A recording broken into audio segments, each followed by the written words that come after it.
ان ایوان میں بیٹھے ہوئے لوگوں کو گلے سے گھسیٹ کر باہر نکالیں گے اور پھر تحریک چلائیں گے.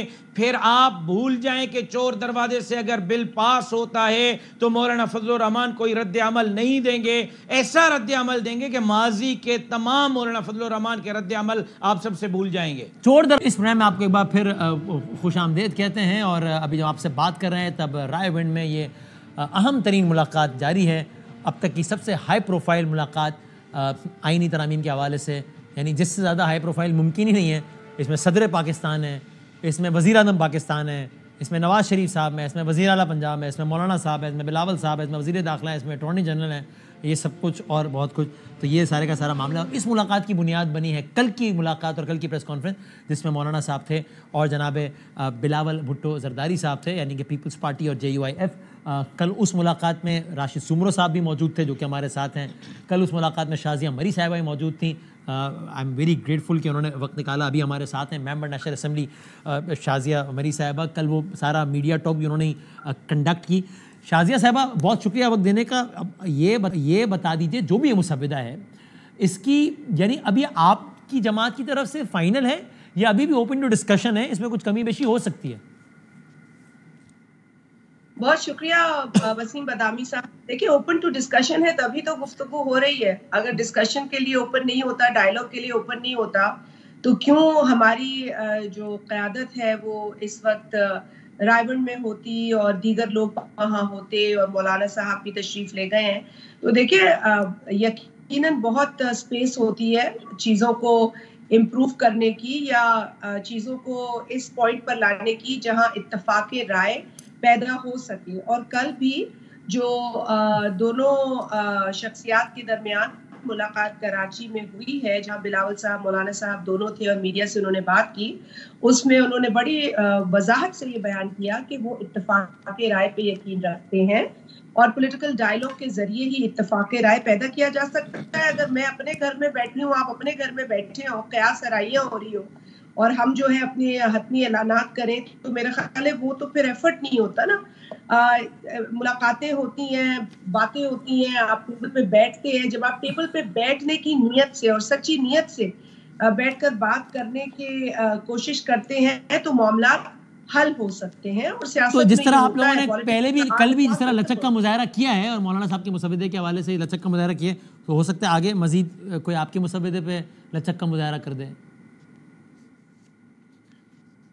دیکھیں میرا خیال ہے کہ ہمیں لچک تو ویسے ہی انسان کو اپنی شخصیت میں, اپنی پرسنالٹی میں رکھنی چاہیے. یہ تو ہمیں ہماری دینی تعلیمات بھی ہیں, ہمارے گھروں میں بھی یہ سکھاتے ہیں کہ اکڑنا, غرور کرنا, تکبر کرنا, میں نہ مانوں, یہ تو کسی بھی مہذب معاشرے میں میں نہیں سمجھتی اس طرح کی باتیں ہوتی ہیں. اور خاص طور پہ سیاست کے اندر اگر آپ کی پرسنالٹی میں فلیکسیبلٹی نہیں ہے, آپ میں جھکاؤ نہیں ہے, آپ میں کسی سے بات کرنے کی روش روایت نہیں ہے, تو پھر تو میں سمجھتی ہوں کہ آپ کو سیاست ہی نہیں آتی. تو اسی فلسفے پر بھی کل عمل بھی صحیح ہے. یہ مولانا صاحب زیرک سیاستدان ہیں اور ایک طرف آپ فلیکسیبل ہوں, دوسری طرف فضل الرحمان صاحب جیسا مدلل آدمی ہو جو دلائل دیتا ہو, تو پھر بندہ کنونس ہو ہی جاتا ہے. پھر بس کسی طرف سے بھی دلائل جو ہے وہ مضبوط ہو تو قائل ہوتے ہیں لوگ, ایسی بات نہیں ہے. مولانا صاحب کی بھی باتیں ہیں, ہماری بھی باتیں ہیں, اور آج جو رائے ونڈ میں ملاقات ہو رہی ہے وہاں پر بھی دیگر جو لوگ جو شرکا ہے اس آج کی نشست میں ان کی بھی ہوں گی باتیں. دیکھیے صرف پوائنٹ یہ ہے کہ آپ کی نیت کام کرنے کی ہو, آپ کی نیت ایک دوسرے کو سننے کی ہو. اگر آپ ایک دوسرے کو سنیں ہی نہیں اور آپ باتیں پھیلائیں مفروضوں پر, جھوٹ پھیلائے.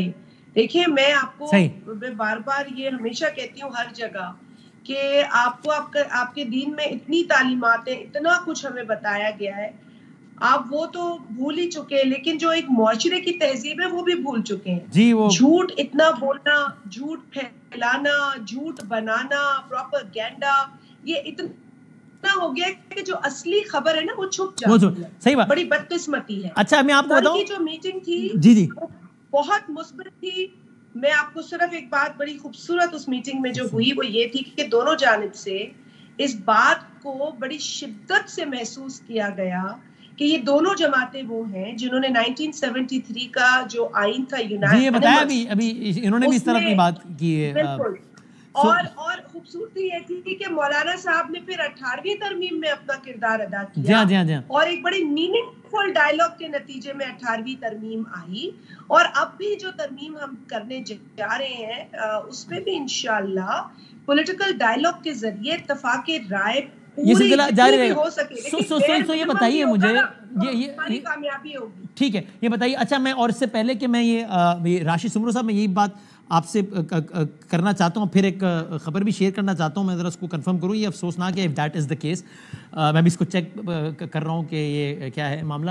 سو یہ راشد سمرو صاحب, آپ نے جو چلے ہیں آپ, تو کل آپ نے جو ہے وہ منوایا ہے, اب آگے بھی منوانے کا ہی سفر جاری رہے گا, یا ہو سکتا ہے اب آپ تھوڑا سا ریورس گر لگا کے ماننے کے سفر پہ بھی آ جائیں؟ وسیم بھائی, مجھے بھی کسی میرے دوست نے میسج کیا ہے کہ آپ اتنے سیریس کیوں بیٹھے ہوئے ہیں. اگر اتنے سیریس بیٹھیں گے تو وسیم بھائی ڈر جائیں گے. میں نے کہا وسیم بھائی ڈرتے نہیں ہیں, ڈراتے رہتے ہیں, اسی وجہ سے میں ڈرا ہوا ہوں وسیم بھائی سے. میں خود بڑا بات یہ ہے, ایک بات میں واضح کر دوں آپ کو, سوال بھی کرتے رہتے ہیں. میں نے کہا جلیبی جیسے معصومانہ سوال بھی کرتے ہیں. شازیہ بی بی دیکھ لینا کیسے کیسے سوالات آتے ہیں. اور وہ کہتے ہیں کہ وسیم بادامی ڈر جائے گا, وہ ڈراتا ہے, ڈرتا کہاں ہے. نہیں, میں اپنی معلومات میں اضافے کے لیے کچھ سوالات بنیادی پوچھ رہا ہوں. میرے آگے بھی منوانے کا سفر جاری رہے گا, ماننے کا بھی ہو سکتا ہے. آپ کو سناتا ہوں, جب سونے کا ٹائم ہوتا ہے تو وسیم بادامی صاحب ڈرانا شروع کرتے ہیں. بات آئینی مسودے کی پتہ نہیں کہاں سے بتائیں بھائی. راشد بھائی پہلے یہ بتائیں کہ آگے بھی انشاءاللہ میری بات وسیم بھائی, ہاں یہ میں دیکھ رہا ہوں پچھلے کچھ منٹ سے یہی کام چل رہا ہے. ہاں بتائیں جی. وسیم بھائی ایک بات سن لیں, میں آپ کو واضح کہہ دیتا ہوں, جو مسودہ لایا گیا تھا, اگر وہ مسودہ لایا جائے گا, JUI ووٹ نہیں کرے گی. پہلی بات, کلیئر. نمبر 2, اگر چور دروازے سے وہ بل پاس کروایا گیا تو JUI کے قائد مولانا فضل الرحمان نے 2 دن پہلے میر پور خاص کے جلسے میں, اگر وہ کلپ آپ دکھا سکیں قوم کو, لوگوں کو لاکھوں کے اجتماع میں اسٹیڈیم میں جو جمع تھے, گاما اسٹیڈیم میر پور خاص میں کھڑا کیا.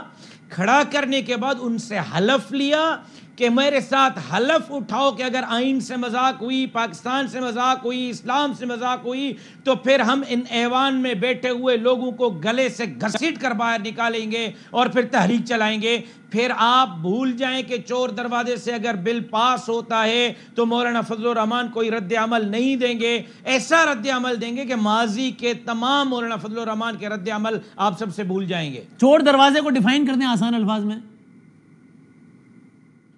چور دروازے کا مطلب یہ ہے کہ خرید و فروخت سے, جس طرح ممبران کو خرید کر ماضی میں چیئرمین سینٹ بنائے گئے ہیں, وزیر اعلیٰ بنائے گئے ہیں, مینڈیٹ چوری کر کے جو ہے وہ اسمبلی کے ممبران بنائے گئے ہیں. ابھی کوئی خرید و فروخت زور زبردستی جبر نہیں ہو رہا آپ کی اطلاع کے مطابق؟